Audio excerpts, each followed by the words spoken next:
اور پھر اس میں کوئی چوری چکاری نہیں ہوگی, کوئی ڈاکومنٹس کا مسئلہ نہیں ہوگا, کوئی اور اس قسم کا کوئی رولا جس کو ہم کہتے نہیں ہوگا. لہٰذا وہ ٹینشن فری لوگ جنہوں نے ٹائم ٹو ٹائم پے کرنا ہوتے ہیں وہ پھر آدمی کے بجائے اس کو پریفر کر رہے ہوتے ہیں. وہاں سے آپ کو ٹریکر لگا ہوا مل جاتا ہے, رجسٹریشن بھی وہی مل جاتی ہے, اور آپ کو کسی بھی وقت جا کر وہاں پہ پے کر دیتے ہو, رسید آپ کے ہاتھ میں آ جاتی ہے.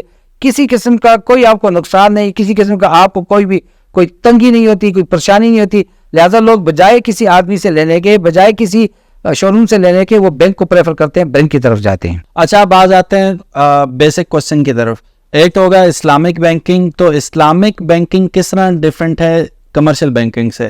تو جب ہم نے سعود کی یہ تعریف کر دی کہ ہم جنس نہ ہو, تو پھر کیا فرق رہتا ہے کہ کمرشل بینک وہ دے یا آپ کو اسلامک بینک دے؟ دونوں بینکوں میں سے کون سا بینک آپ پریفر کریں گے, اور کیسے یہ ایک دوسرے سے مختلف ہیں؟ کیونکہ وہ دوسرا بینک بھی تو دے رہا ہے, ہمیں گاڑی دے رہا ہے نا, اس کے عوض لے گا کمرشل بینک ہے, تو اسلامک بینکنگ بھی دے رہا ہے, تو ہم کیوں بھاگتے ہیں اسلامک بینکنگ کی جانب, یا کیوں بھاگنا چاہیے اسلامک بینک کی طرف؟ اس سوال کا جواب دینے سے پہلے میں آپ سے ایک سوال کرتا ہوں. جی. یہ جو میوزک پلیئرز ہوتے ہیں, ٹیپ ریکارڈرز ہوتے ہیں, ان کو خریدنا جائز ہے یا نہیں جائز؟ ڈپینڈز اپان مقصد کہ بھائی کس مقصد کے لیے لے رہے ہیں آپ. اچھا, اب آپ مقاصد بیان کرتے ذرا. انٹرٹینمنٹ کے لیے بھی ہو سکتا ہے, بیانات سننے کے لیے بھی ہو سکتا ہے, تلاوت سننے کے لیے. دس از دی پوائنٹ. آپ دیکھا انٹرٹینمنٹ کے لیے بھی ہو سکتا ہے, بیانات کے لیے بھی, تلاوت کے لیے بھی, یہی کا ہے. اب اس چیز کو بنایا کس مقصد کے لیے گیا ہے جب اس کی ایڈورٹائزمنٹ ہو رہی ہے؟ میوزک کے لیے. میوزک کے لیے. اسی لیے خاص طور پہ ہمارے استاد محترم فرمایا کرتے تھے کہ اگر تم ٹیپ کے اندر تلاوت سنتے رہو گے, تمہارے دل میں قرآن کی بے ادبی پیدا ہو جائے گی.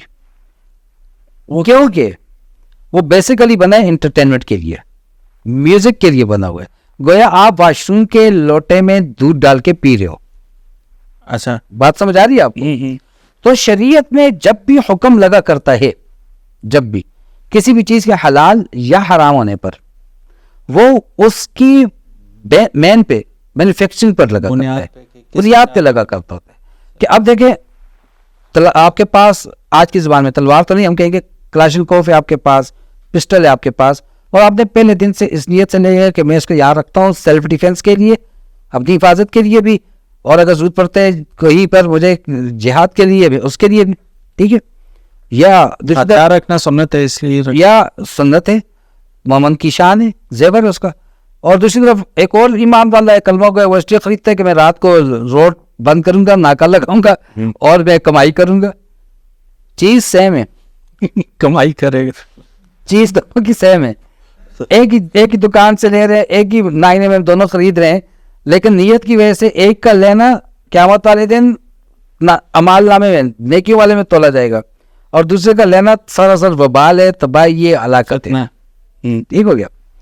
اسلامک بینک کا نام بھی اسلامک, اس کی بنیاد میں بنیادی طور پر شرائط فلٹر کی گئے. آپ سرچ کرتے ہیں نا OLX سے کوئی گاڑی لے رہے ہیں, فلٹر لگاتے ہیں, مینوفیکچر یہ ہو, سیڈان ہو یا کیا ہو, ایسی ہو کیا کی رجسٹرڈ ہو, فلٹر لگا کے آپ کے پاس کچھ تھوڑے سے سامنے آ جاتی ہیں آپشنز.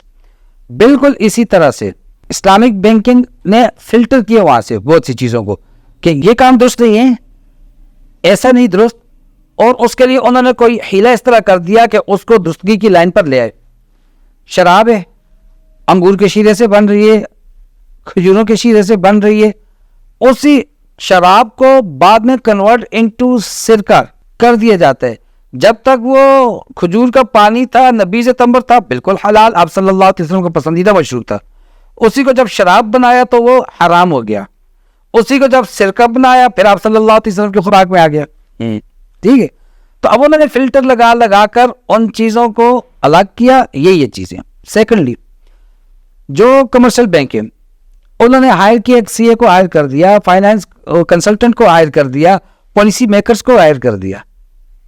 ٹھیک ہے, انہوں نے بزنس کی بنیادوں پر ان رولز اینڈ ریگولیشنز کو فالو کرتے ہوئے ایک مسودہ بنایا, ٹرمز اینڈ کنڈیشنز بنائے, ماڈیول بنا دیا, ایک ماڈیول پورا بنا کے آپ کے سامنے رکھ دیا. اور پھر آپ لے کر آتے ہو ایک علماء کا بینچ, اور ان کے سامنے اپنا ماڈیول پیش کرتے ہو, اور آپ کہتے ہو جی ایسا ہو جائے کہ ہماری عوام اس وجہ سے ہمارے پاس نہیں آ رہی, تو آپ اس کو دیکھیں کیا واقعتاً اس میں سود یا کچھ ہے. وہ آپ کو بتاتے ہیں یہ چیزیں غلط ہیں. اگر ان کو آپ نکال دیں یا ان میں یہ تھوڑی سی چینجز کر دیں. اب یہ تھوڑی سی چینجز میں آپ کو سمجھا دوں. ایک بھینس کے پیٹ میں بچہ ہے اور آپ مجھ سے سودا کرتے ہیں اور آپ میرے پاس آتے ہیں, مجھے کہتے ہیں جناب میں یہ بھینس کا جو پیٹ میں جو بچہ یہ خریدنا چاہتا ہوں. شریعت میں جائز نہیں ہے. وہ پتہ نہیں اس کے اندر بچہ ہے یا نہیں, وہ زندہ بھی ہوگا نہیں, کیا پتہ ہے آپ بری ہوئی ہے. تو جو چیز سامنے فزیکلی موجود نہیں, دیکھ نہیں سکتے آپ, یا وہ اس کو وجود ہی نہیں ہے, تو اس چیز کی بے نہیں ہو سکتی ہے, خرید و فروخت نہیں ہو سکتی. لیکن اسی کی ماں کو آپ خرید رہے ہو, اس بھینس کو خرید رہے ہو, بھینس کی قیمت تھی 1 لاکھ, لیکن گابن ہونے کی وجہ سے, بچے والی ہونے کی وجہ سے اس کی قیمت ہوگی 1.25 لاکھ. 25,000 کس وجہ سے پڑے اس کے پیٹ میں بچے ہونے کی وجہ سے, دونوں کی بے جائز ہوگی. ہے سمجھ آ رہی ہے بات کی آپ کو؟ نہیں آئی. مجھے اس لیے سمجھ نہیں آئی کہ اگر وہ لینے والا کہتا ہے کہ یار اس کے پیٹ میں بچہ ہے اور وہ مشکوک ہے کہ بھائی پتہ نہیں ہے بھی کہ نہیں بھی, یہ کیسی مشکوک ہے جیسے ابھی آپ نے کہا, تو اب پھر یہ کیسے جائز ہوگا کہ 1 لاکھ کے بجائے وہ 1,25,000 کا ہوگا کہ اب گبن ہے. وہ پہلے اگر گبن تھی یا نہیں, اس وقت اس نے کہا تھا کہ اس کے پیٹ میں ہے, یا بعد میں گبن ہوئی ہے وہ کنفرم ہو گیا تو تب ہوا ہے وہ دیکھیں. اب جس وقت وہ صرف بچے کا سودا کر رہا تھا نا, اچھا ہاں میں آئی گاٹ اٹ, جو پیٹ کے اندر پریگنینسی جو چیز تھی, آئی گاٹ اٹ, تو وہ پتہ نہیں ہوا تھی یا بچہ تھا یا وہ زندہ پیدا ہوگا, کیونکہ مرے ہوئے آپ نے خریدے نہیں خریدا. ایگزیکٹلی میں اب سمجھ گیا ہوں کہ وہ صرف بچے کا سودا کر رہا تھا. اب ماں بیٹا دونوں کا سودا ہو رہا ہے, ماں کا سودا ہے, اس کے ذمہ میں بچہ خود بہت ساتھ ہے. ایسے ہی ہے بس. بالکل اسی طرح سے کچھ ایسی بیچ میں وہ ہوتی ہیں, ان کے ماڈیول میں کچھ چیزیں تھیں جن کو کہا جی یہاں پر آپ اس کو اس طرح کر رہے ہیں, یہ چیز خلاف ہے اس کی. اچھا اب یہ ضرورت بھی ہے, اس کا طریقہ کار کیا کیا جائے؟ تو اس طریقہ کار کی بنا پر انہوں نے اس کے اندر صورتیں نکال کر اس کو کر دیا. انہوں نے کہا ہمارا بینک اپنی جگہ پر رہے, ہم الٹرنیٹ ایک اور برانچ بنا لیتے ہیں, اس کے لیے شریعت کے لوگوں کو لے کر آئے, شریعت کے احکام کو جاننے والوں کو لے کر آئے. وہ مفتیان تھے, وہ اسلامک کنسلٹنٹ تھے, جو لوگ بھی تھے انہوں نے بیٹھے اور انہوں نے ایک نئے ماڈیول انہوں کو تیار کر کے دیا. اب اس بات پہ واپس آئے. حکم لگتا ہے جب وہ چیز بنائی جاتی ہے, کس مقصد کے لیے بنائی گئی ہے. اب وہیں پر آ جائے, میں نے جو آپ کو بیسک رول بتایا تھا کہ کسی بھی چیز کے بنتے وقت جو نیت ہوتی ہے حکم ہمیشہ اس پہ لگا کرتا ہے, اس کو یاد رکھیے. اب ایک اور آپ کی بات کا جواب, آپ نے کہا کمرشل بینک اور اسلامک بینک, یہی کہا آپ نے. تو کمرشل بینک نے جب آپ ان سے قرض لیتے تھے, آپ نے کہا آپ اپلائی کیا 10 لاکھ روپے کے لیے, اس نے اس کے اگینسٹ آپ سے کوئی چیز, گاڑی کے کاغذات, مکان کے کاغذات لے لیے, اپنی جو ریکوائرمنٹس تھی پوری کر کے آپ کو 10 لاکھ روپے دے دیے انہوں نے, بس ان کی ریکوائرمنٹس میں جو بھی چیزیں تھیں. اب اس کے بعد آپ کو چاہیے تھے اصل میں کاروبار کے لیے یا گاڑی کے لیے. انہوں نے سوچا کہ چونکہ یہ تو وہ بھی مسلمان ہی عام ملک کے اندر رہ رہے ہیں, کلمہ گو ہیں وہ بھی, ان کو پتہ چلا یہ تو سود ہے, جابس بھی اور نہیں مل رہی ہیں, مجبور بھی ہیں, کیا کریں. تو اس کے لیے انہوں نے پھر ایک اسلامک بینکنگ شروع کی. اب آپ کہتی نہیں کہ ہمیں پیسے چاہیے, ہم چاہتے ہیں کہ ہم گاڑی چاہیے. بات سمجھ آئی؟ ڈائریکٹ کموڈیٹی دے رہے ہیں, وہی نا, گاڑی لے رہے ہیں, مکان بنا رہے ہیں, جس کو جو چیز چاہیے وہ دے رہے ہیں, مکان بنا رہے ہیں. آپ بڑے شہروں میں چلے جائیں, اسلام آباد, پنڈی کے اندر ایسے لوگ بیٹھے ہیں جن کی فرمیں ہیں باقاعدہ. آپ ان کو کہتے ہیں جی مجھے میرا یہ پلاٹ ہے, اس پہ بنا بنایا گھر چاہیے. آپ اپنی مرضی کا نقشہ بتاتے ہیں, وہ آپ کو کہتے ہیں جی ہم آپ سے جی 50 لاکھ روپے لیں گے اس 5 مرلے کے مکان کا. آپ نے خود جو اسٹیمیٹ لگایا تھا, آپ نے اس کو ٹھیکیدار کو بلایا تھا, اس نے کہا جی آپ کا تقریباً 35 لاکھ روپے لگے گا. اس نے آپ کے ساتھ قیمت طے کر دی, آپ کو چیز تیار دے رہے ہیں, اس کے اگینسٹ آپ سے پیسے لے رہے ہیں. ویل اینڈ گڈ, ٹھیک ہے. مولانا صاحب ایک اور یہاں پہ ضمناً کوسچن ہے جو یہاں پہ میرے سامنے کامنٹ بھی کھلے ہوئے ہیں کہ بھائی اگر یہاں پہ میزان بینک جو یا بینک الفلاح یا جتنے بھی اسلامی بینک ہیں یہ دے رہے ہیں اور انٹرسٹ کو نام یہ اجارہ دے کے کہہ رہے ہیں, لیکن at the end of the day تو وہی ہے جو نفع لے رہے ہیں, تو پھر تو باہر کے ممالک میں بھی جو وہ دے رہے ہیں تو وہ بھی حلال ہوا. تو 2 چیزیں بتائیے گا. ایک تو فتویٰ ہے طاہر القادری صاحب کا, مولانا طاہر القادری صاحب کا, کہ باہر کے ملک میں سود حلال ہے. ٹھیک ہے, میں مختصر کر کے بتا رہا ہوں, آپ بہتر سمجھتے ہیں اس کو, کہ وہ وہاں کا انہوں نے دیا کیونکہ وہاں شریعہ لا نہیں ہے, اسلامی حکومت نہیں ہے, ان کا نظام ہے, اور آپ ان کے کنٹری میں تو ان کے نظام کے انڈر آتے ہیں آپ, تو اس وقت مسلمان کے لیے وہ حلال ہے. لیکن پاکستان کے اندر وہ حرام ہے کیونکہ پاکستان کے اندر اسلامی ملک ہے. تو باہر کا بھی بتا دیں, کیونکہ یہ کوسچن ایسا تھا کہ باہر حلال ہو جائے گا, تو پھر میں نے وہ فتوے والی بات بھی بیچ میں کر دی, تو وہ آپ تھوڑی سی وضاحت کر دیں اس کی.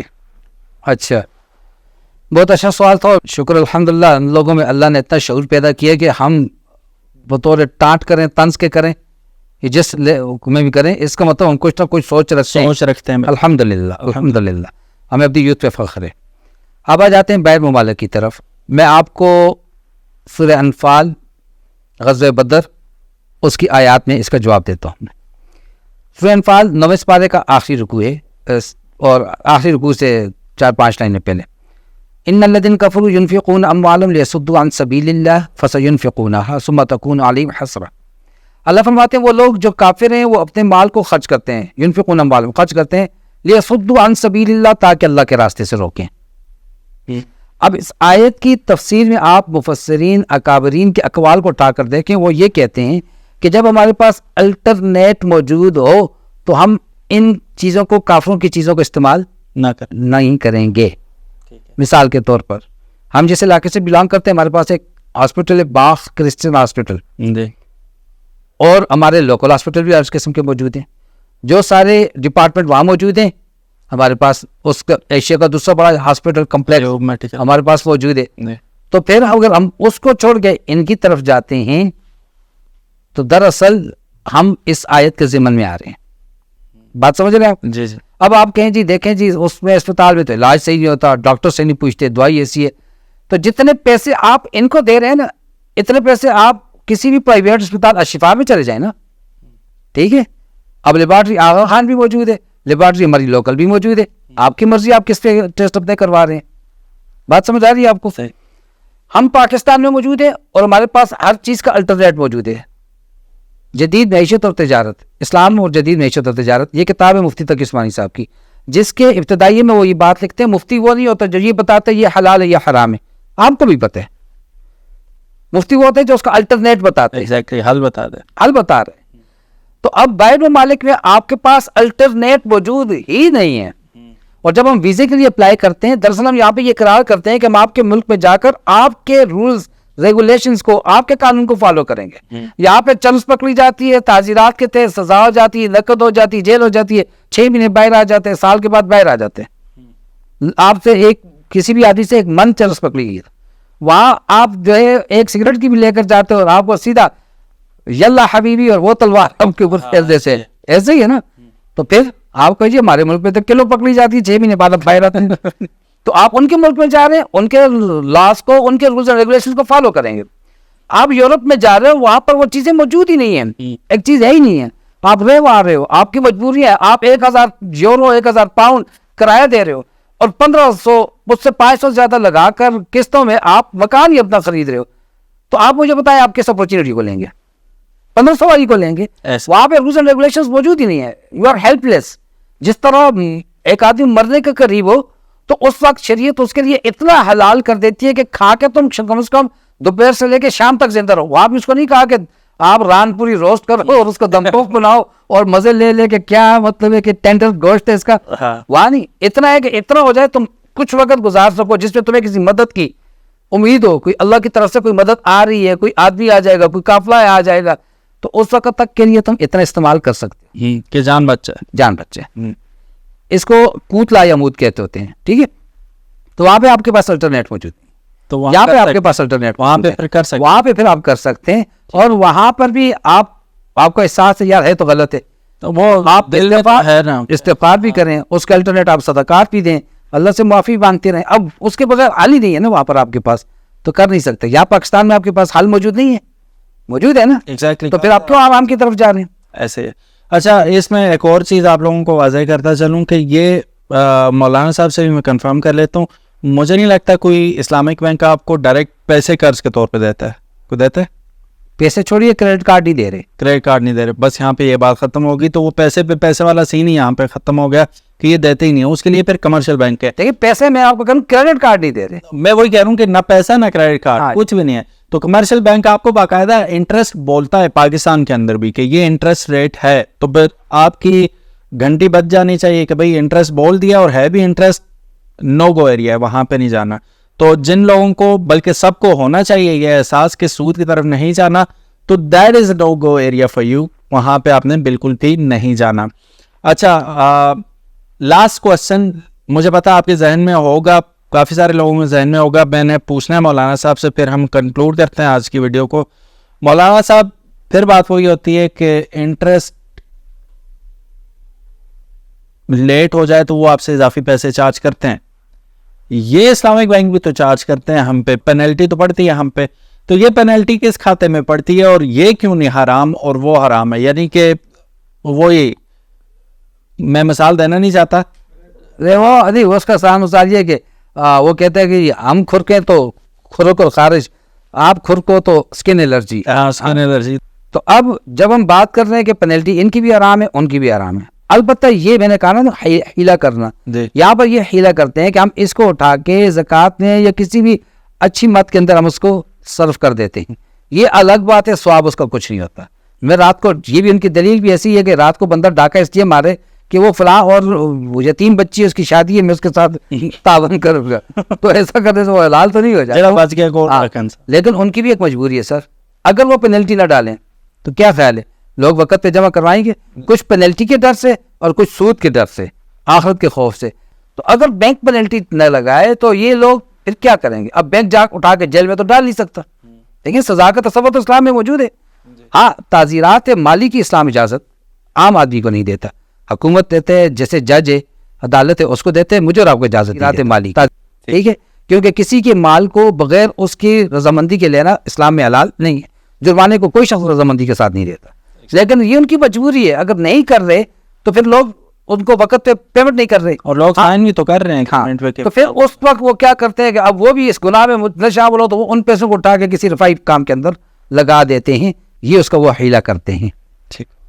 سو گائز, یہ تھی آج کی ویڈیو. کوشش کی ہم نے کہ تمام ہی سوالات جو آپ کے ہوں کمنٹ سیکشن میں ہم انہیں ریڈ کریں اور ان کے جوابات پوچھیں. جیسا میں نے ویڈیو کے شروع میں کہا تھا, انفارچونیٹلی بینک ریپرزینٹیٹیو صاحب نہیں آ پائے. کوشش کروں گا کسی نہ کسی طرح میں لے آؤں گا کسی دن انہیں. اور کچھ آپ کے سوالات ایسے تھے جو کہ ٹیکنیکل کوشچنس تھے جن کے ظاہر یہ مولانا صاحب تو بینکر نہیں ہیں, وہی جواب دے سکتے ہیں کیونکہ وہ ریلیٹڈ ٹو دا بینک ہیں.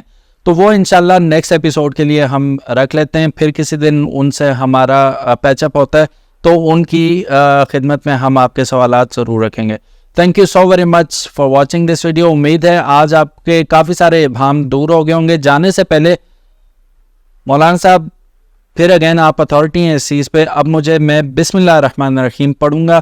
آپ نے مجھے بتانا, مجھے 6-7 کمنٹ اسی ویڈیو پہ آئے ہیں کہ تم بسم اللہ الرحمن الرحیم غلط پڑھتے ہو. میں ذرا دیکھ لوں کون سے بھائی ہیں. سلیپی ایلپائن ویلیج والے بھائی ہیں. خدا کا واسطہ اپنی بسم اللہ ٹھیک کرو, آپ نے انتہائی غلط بسم اللہ شریف پڑھی ہے. 6-7 میسج سیم ٹیکسٹ کے ساتھ انہوں نے اوپر نیچے کیے ہیں, اور یہ پہلی دفعہ نہیں ہے. ایک اور بائک میٹ پی کے زمانے میں شروع میں وہ مجھ پہ کیس کرنے لگے تھے.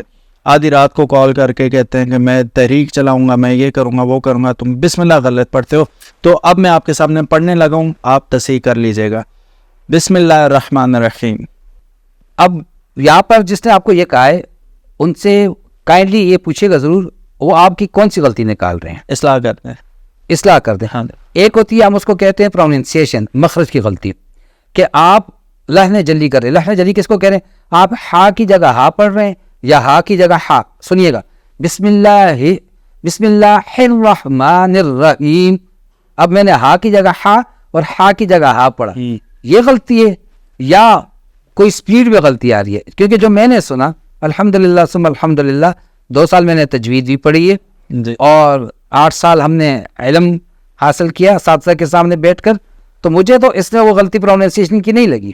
تو اب وہ بتا سکتے ہیں ہمارے بھائی کہ کہاں پہ ہم غلط ہیں, ہم انشاءاللہ اس کی اصلاح کر لیں گے. ویسے فنیٹیکلی گرامیٹیکلی نہیں, مجھے غلطی نہیں محسوس ہوئی. ٹھیک ہو گیا.